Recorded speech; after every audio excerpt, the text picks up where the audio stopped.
அந்த நிகிதாங்கிறவங்க பார்த்தீங்கன்னா எங்கள் மாமாவோட ஸ்டூடெண்ட்டு, தெய்வத்தோட ஸ்டூடெண்ட்டு. அவரை வச்சு தான் எங்களுக்கு பழக்கம். நாங்கள் உங்களுக்கு உடனடியாக என்ன செஞ்சிடறோம், வேலை வாங்கி தரேன்னு சொல்லிட்டு சொல்கிறாங்க. நாங்கள் எங்களுக்கு ஒரு குடும்ப ரீதியாக ஒரு 5-6 வருஷம் அவங்களுக்கு பழக்கம் ஏற்பட்டோன்னே என்ன செஞ்சிடறோம், அவங்க சொன்ன உடனே சரி நம்மளை மீறி போயிட மாட்டாங்க, நம்ம கண்டிப்பாக வேலை வாங்கி தந்துடுவாங்க அப்படின்ற நம்பிக்கையில் நாங்கள் என்ன செஞ்சிட்டோம், காசை ரெடி பண்ணி கொடுக்குறோம். எங்கள் தாத்தாவை பார்த்துருப்பீங்க, ராஜாங்கம். அவருக்கு 85 வயசு. அவர் பால் வியாபாரம் சைக்கிள்லேயே தான் பார்த்தார்.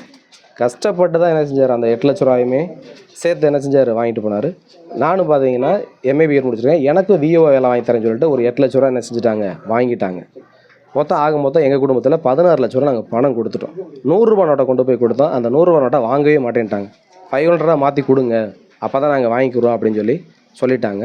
அதையும் அவ்வளோ அன்றைக்கி சிரமத்தில் பார்த்தீங்கன்னா கஷ்டப்பட்டு நாங்கள் என்ன செஞ்சோம், கொடுத்தோம். பட் நாங்கள் மட்டும் இல்லை,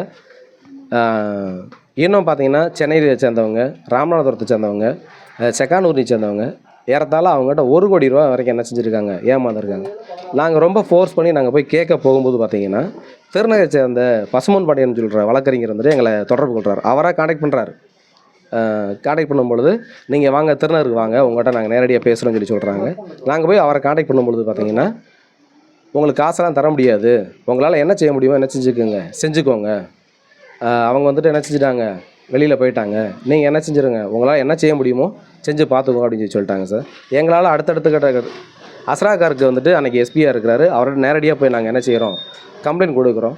நாங்கள் உடனே பண்ணுறோம், அரெஸ்ட் பண்ணுறோம் அப்படி இப்படின்னு சொன்னாங்க. பட் அரெஸ்ட் பண்ணாங்க. நாங்களும் தான் கூட போயிட்டு பட் என்ன செய்ய முடியல, ஒன்றுமே அவங்கள பண்ண முடியலை.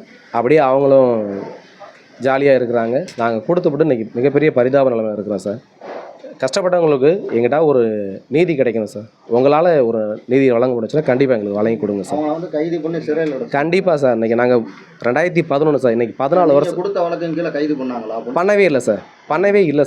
3 நாளோ 2 நாளோ தான் சார் உள்ளே இருந்தாங்க. அப்படியே திருமங்கலம் ஸ்டேஷனில் வந்து அப்படி என்ன செஞ்சுட்டாங்க சார், வெளியில் வந்துட்டாங்க. இது எந்த ஆண்டு வழக்கு? 2011 சார்.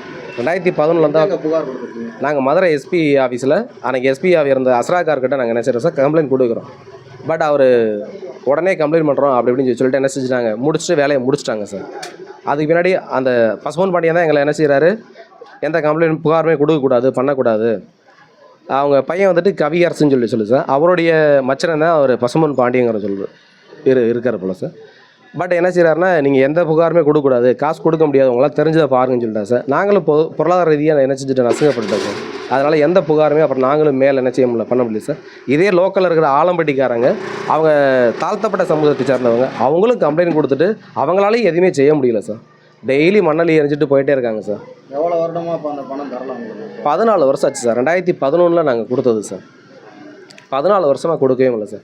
நாங்கள் போய் கேட்டால் பண்ணால் இந்த தந்துடுறேன், இந்த இடத்த விற்று தந்துடுறேன், அதை விற்று தந்துடுறேன் அப்படின்னு சொல்கிறாங்க சார். எந்த ஒரு இதுவுமே இல்லை சார். ஆனால் இடத்த விற்றுட்டாங்க, எல்லாமே செய்கிறாங்க சார்.